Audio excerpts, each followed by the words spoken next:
Hey guys, Jacob and Mario coming at you for day 2, where we are talking about the best last stands in anime. Oh man, this was a weirdly emotional topic for me. I was alright with like the first couple on my list, and then I'm like, oh, was this one as epic as I remember? And I started crying. My girlfriend's like, what's wrong? I'm like, just thinking about anime that made me sad. For me, it was really a hard topic because there's so many You're anime not I watch overly where... invested in the action anime. Well, it's not even that. I just couldn't really think to myself what I cared about when it came to Last Stands, because I've seen so many of them where it's just like, They all sort of blend together. Like when you see so many of the same sort of thing, you start to sort of elevate what's more important. I guess to the point where the one guy says, go, I'll fight them off. It's like, all right, you're going to die now. Yeah, and you I've just seen sort that. of... Yeah, like I know what's going to happen, so... Yeah. Okay. Well. All right, so I'm going to get this one out of the way. Cowboy Bebop, Sid versus Vicious. So not Sid. Spike versus Vicious. I don't know why I said Sid. Sid. Wait, who's Sid? I don't know. It's one of his other characters that he plays in something else. Right. Anyway, that Spike versus Vicious, where you've got the whole build-up where everyone on the Bebop's like, he's like, yep, I'm not coming back from this. This guy's better than me. I'm going to get there and do as much damage as I can and hope that I can kill him because I have to. But I'm not coming back from this. And everyone on the Bebop's just sad. And he's flying off. And there's no music. And then he matrixes his way through the lobby. Up. One of his mates bursts through the door and he's like, hey, I'm here to help, and gets gunned down. It's like, oh, what? A major character death right in front of us. Oh no. He goes up, he does the fight, and then he takes the chance to shoot Vicious in the heart whilst getting pretty much cut in half. Walks down to a flurry of guards, pretends to shoot them, and dies in a pool of blood. That's a cool last stand because he died for, like, the greater good. Yeah. And that's Cowboy Bebop out of the way. I've mentioned it again for every week in a row for the last 14 weeks. Just thought I'd get that off the table should have first. mentioned spoilers or something. Too bad. If you haven't watched it by now, you're a bad person. Yeah, it's pretty old, so... And you probably... I've talked to you about this for 14 weeks. Should have watched known. Cowboy Bebop already. You should have watched it. The Netflix series... Don't tell me you're waiting for the Netflix live action to finally watch Cowboy Bebop. Don't be that person. Okay, we'll go one by one. Yeah, let's do that. So my one is probably... Actually, yeah. So I kind of put mine in order of what I think was more... Just to me, these are more personal things than anything. Sure. Ryder and Gilgamesh in Fate/Zero, where Ryder is like just goes in with his noble phantasm, has all these soldiers and stuff behind him, going in for the kill, but Gilgamesh just... Yeah, he just destroys literally all his troops. But Ryder he still goes. He wants to live. He wants to kill him. Wants to kill him, and he gets fucked up in the end. As much as I don't like Gilgamesh in the Fate series, just because he's not historically accurate to the pictures of Gilgamesh from history, he's still a badass. I love Ryder. I don't know what it is about Ryder, but I just thought he was a very noble sort of Ryder individual. actually looks like the historical imagery of Gilgamesh from real life more. You're really Ryder's into a real life badass. Gilgamesh, yeah. Ryder is so cool. Wait, what character was he based on again? Damn. I forget. He was based on Alexander the Great. I think it was. Dope. That was his character. Yeah. Yeah. I haven't watched much of Fate, but I have seen this scene. I even looked at the scene. I just remember his name is Ryder. I don't really... Isn't he more of a Mongol, though? Maybe he's like... Anyway, I'm in no place to actually talk about this anime. Yeah. Okay, your one. Alright, for me, we're going back to the original first arc of Naruto. The Hidden Mist. Zabuza versus the Mercenaries. Don't know anything about this, but yes, continue on. So those of you who watched Naruto, you guys know. It's just after the death of Haku, and they realize it's this huge double cross. Zabuza, their enemy for most of this arc, has had both of his arms destroyed. Like, the nerves are dead. And then all these guys come out and they're like, ha, we double-crossed you. You killed innocent people for nothing. Also, and then the guy like stomps on the corpse of his child. And Zabuza's like, oh my god, okay. Yo, give me a knife. So they throw a knife, he catches it in his teeth, and he runs through this crowd of heavily armed mercenaries, slashing throats, ankles, just stabbing people to death, till he finally gets to this guy at the end of an unconstructed bridge. He runs up to him, spins, and decapitates him. And then drops to his knees next to his dead child, full of spears and swords, like protruding from his chest, like a good 20 or 30, and just like reaches his arm out, brushes a tear away from his child, and dies. Now that's a good last stand. If there was any good last stand. That's the first time Naruto was going to make you cry. That was heavy. Damn, heavy. Was good. Most of my ones are really heavy. This is going to be an emotional ride. Also, spoilers. We should say every time. Okay, my one now. We'll just put it at the start of the episode. This is a more recent one, actually. I really like this one. Yeah, I thought you would, and you probably had it on your list, but I did have it on my list. But even I thought it was really cool. It was a last battle, pretty much a last battle between All for One and All Might, or One for All is sort of other name, I guess. All for One and One for All. Where they pretty much duke it out, and All Might, so good. Yeah, All Might goes full. What he can do. It's interesting because it's not a last stand as the death of a character. It's the last stand that is the death of the hero. Well, yeah. Well, the more the extinguishing of his power. Yeah. He loses his powers after that. He uses the very last embers of his superpower to defeat this great evil, knowing full well that he's going to lose the ability to help anyone ever again. But he does it. And it's so powerful. Well, I feel like so cool. He sort of already came to the realization that he was eventually going to lose his powers anyway. Yeah, which is why he goes all out at this point. But this is, like, if no one knows the sort of story, he's giving it to Midoriya or Deku. He's giving his powers to... And because of that, his power is fading away. It's like slowly extracting from him to Deku. And this is just him making the realization and making the final thing, saying, that's it. I know I'm going to lose my powers, but this is the one moment that matters the most. This guy has to be stopped. Yeah. If it kills me, if it takes my powers, it doesn't matter. Yeah. And yeah, it's interesting because this is the one that isn't a character death. It's the death of a hero. He can no longer do anything except watch from the sidelines. No. And it's, for that reason, so powerful. Well, even after this part, the follow-up to it was... They even discuss in it, which I really love, what they discuss in the anime, that All Might is gone. Now there's a big place there, and villains are now taking that opportunity to be like, oh, well, he ends the fight by looking to the camera and going, next time, it's your turn. And obviously and at that point, it's talking to Deku. He was talking to Deku, but he's also talking to the next generation. Yeah. But which is good to Deku. Which is good, because he put it in such a way that it could be put to anyone. It's not for just everyone, Deku. But it rings more true to Deku because it's Deku's fault. It's so good. It's a good moment. Anyway. I'm glad no one dies in that moment too. Oh man, yeah. There was some really close deaths. I thought Genist was gone. Yeah. Alrighty. Pretty fucked up. So, yeah. Oh yeah. Yeah. So for me, I've got next on the list is spoilers for Iron-Blooded Orphans. If you haven't watched it, I haven't watched is this, the actually. death of Barbados, and his pilot, who I can't remember the name of. Essentially, at the end of the anime, there's a double cross, and so that all the child soldiers can get away, the main character's like, all right, an army, sweet. I have a Gundam. And he just starts taking out other Gundams, like losing pieces of himself, bullets tearing through him in the cockpit. There's one point where he's knocked unconscious, and subconsciously he's still like muscle memory, twitching in the chair to keep fighting.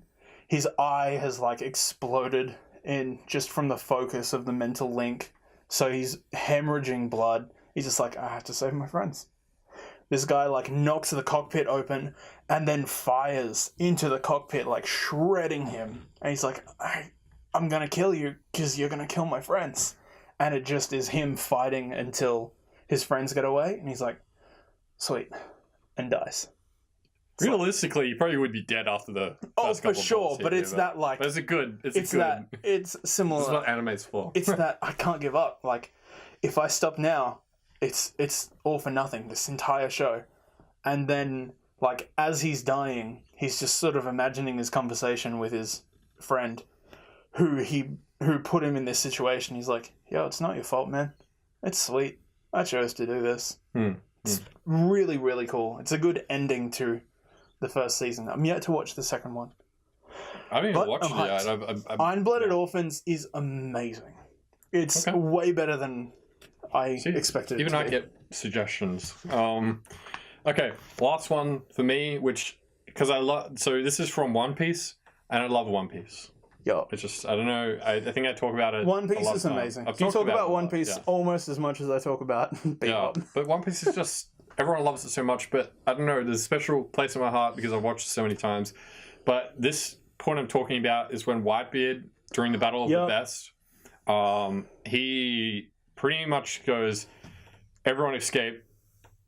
Takes on an army by himself. Gets shot like 140 something times or something and gets stabbed nearly 80 times. Just totally wrecked. But like he's dead and still fighting. Yeah. And he's just in so much pain, and then even the Blackbeard crew has a shot at him, still alive. Yeah, like his whole thing still not dead. He's just like, I'm coming for you, Blackbeard. Yeah. Even run. Even one of the admirals put a hole in his damn chest. Yeah. And he's still alive. They aced him, and he was still moving. Take that, Ace. You ain't nothing. At the end, just goes, "Boah," says he's like, One Piece is real. Yeah. And just has like his tattoo on his back. Manliest his pride. Pose. Yeah. Is just like, and then dies in a standing position. Dies standing up. Oh, what a scene! After terrifying the piss out of Blackbeard, massacring so much of his crew, like pretty much ruining everything on that island. Yeah, destroys and then the island. Stands there like, what? Yeah, you know. I'm the best. And like the way he destroys the island, no one knows this. His ability, his double fruit ability is Quake, which literally just makes him. He can make earthquakes. It's a really good ending for that character and to bring onto the new era. Which it's a good setting off point. I didn't even expect it. I don't think. No. Like when I first watched it, I felt like Luffy would save everyone. Even to the point, it's another spoiler, his brother dies. I honestly thought... Oh, that hurts so bad. Yeah, I honestly thought if anyone, like, Whitebeard, okay, that's understandable. He may die from that whole ordeal. He was already sick anyway. Yeah. It was bound to happen. But his brother Ace dying was just like... Ace dying for Luffy as well. Because Luffy gets into a situation he can't handle, and he's like, oh well, and just gets a hole punched in his chest.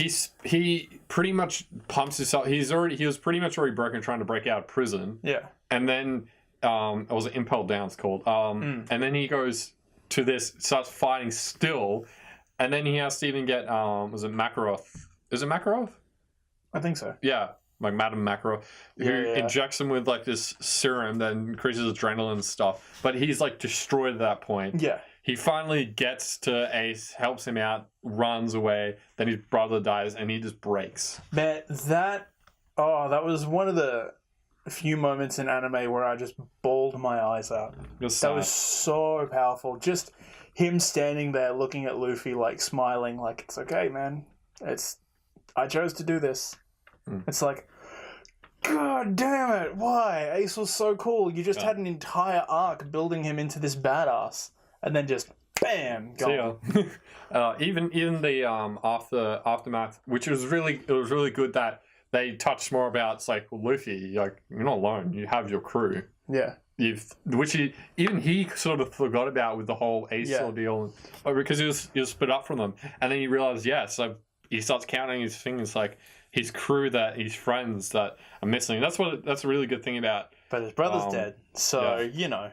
Yeah, but still justifiably sad. Yeah. I mean, Saba's alive again, so that's nice. But let me let me finish. Yeah, for sure. Yeah, the good thing about this anime, which is the biggest thing, is I love like the group dynamic, the friendship Definitely dynamic, and it's a really good example for why I feel like the sort of anime community should all watch it, because it's got aspects of their pure friendship. Oh, definitely. Yeah. One Piece is one of those beautiful animes that is power of friendship to the absolute maximum. And it works. Unlike in a lot of places where power of friendship is really cringy. Looking at you, Power Rangers. Yeah, we're Power Rangers. With the power of friendship, anything's possible. Actual line from the Power Rangers movie in 1999? 2000? Okay, let's just skip Power Rangers. Power Rangers is great. Shush. Like, I mean, it has its place in history. Yes, Sentai. But the please greatest genre ever made. But please stop, Power Rangers, please. Because I think they're still doing it, aren't they? Oh, yeah, they're still doing it. I actually applied to be a Power Ranger, like, about 7 years ago. I got through. I got my second callback for it, so, you know. Oh, wow, that's the okay. thing. I should apply to be a Power Ranger. No, Be the Wog Power Ranger. Just like, they already have a Wog Power Ranger. they do? Yeah. Oh, He was in the Samurai series. Oh, does he do like, you want a kebab? Nah, they're all American kids that are for some reason in New Zealand, but also samurai. Because the samurai spirits are in New Zealand. Anyways, it's a thing. What the fuck? No wonder I didn't hear about it, because it probably did poorly, I'm guessing. Hey man, I could have been that Wog from New Zealand. Wog from New Zealand. Anyways, on my list again, Hell. I've got the Vegeta's Last Stand against Majin Buu. Oh. Yeah, it's emotional. Like, yeah, I get it. But it's like everyone's go-to. Everyone's go-to, which I won't harp on it for too long, but it has to be mentioned. When we're talking a list of the best final stands, which final stands are typically end in death. This is not actually our best list, but it's just our personal recommendation. Saying our best. Also on best lists. Like, you have to be...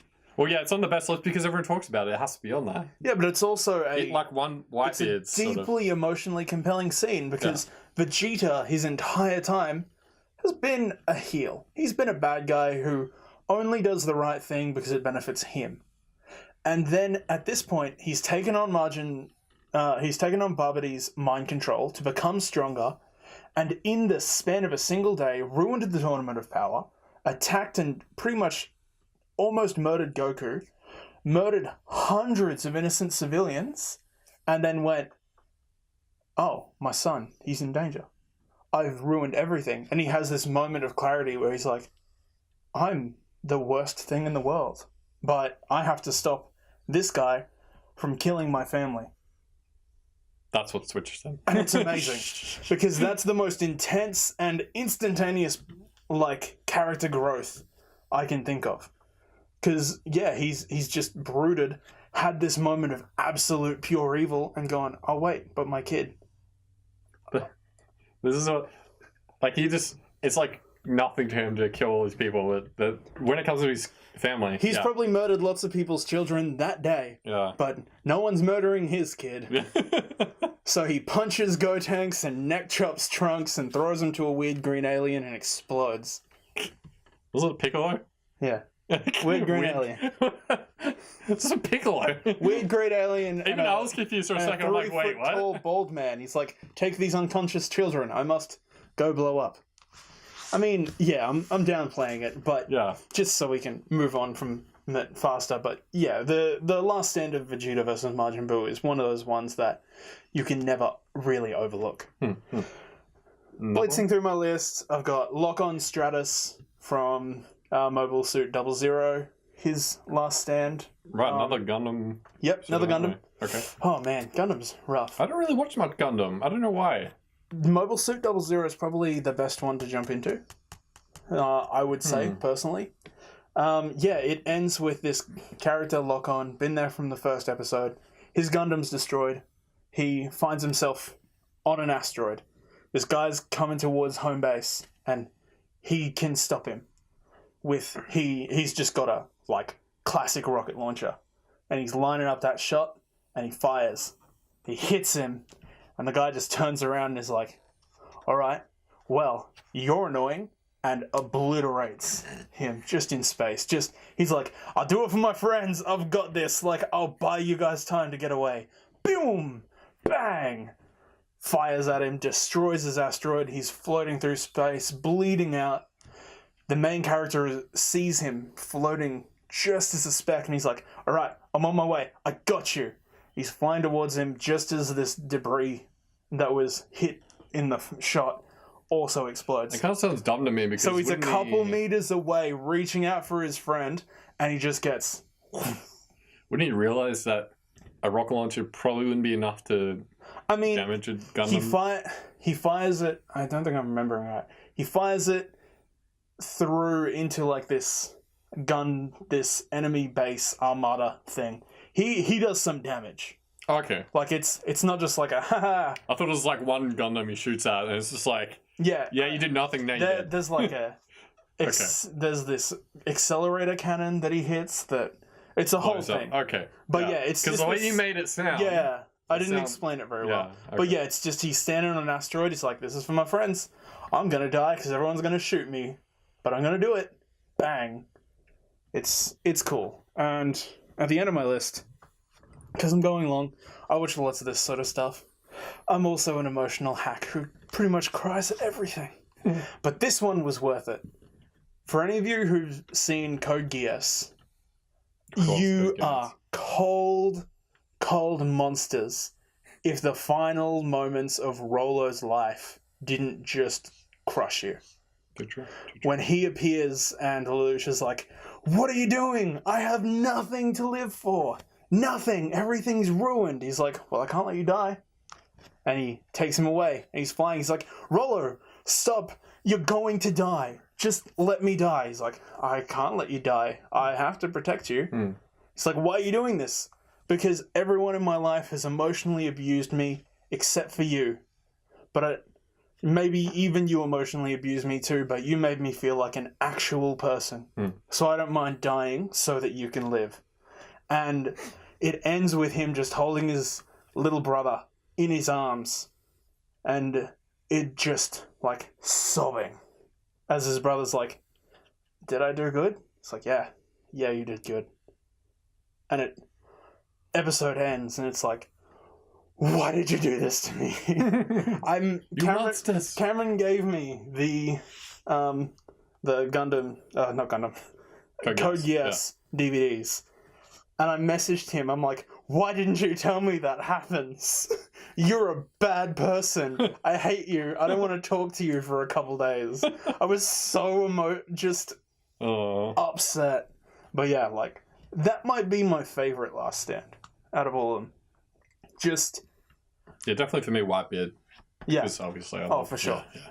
But yeah, I get it. Anyways, we have reminisced about very sad things for quite a while. We hope some of these on our list have resonated with you. If you agree with what we've said, if you think some of our suggestions are dumb, if you have any of your own, throw them down below. Thank you so much for watching, and we'll see you in the next video. See ya.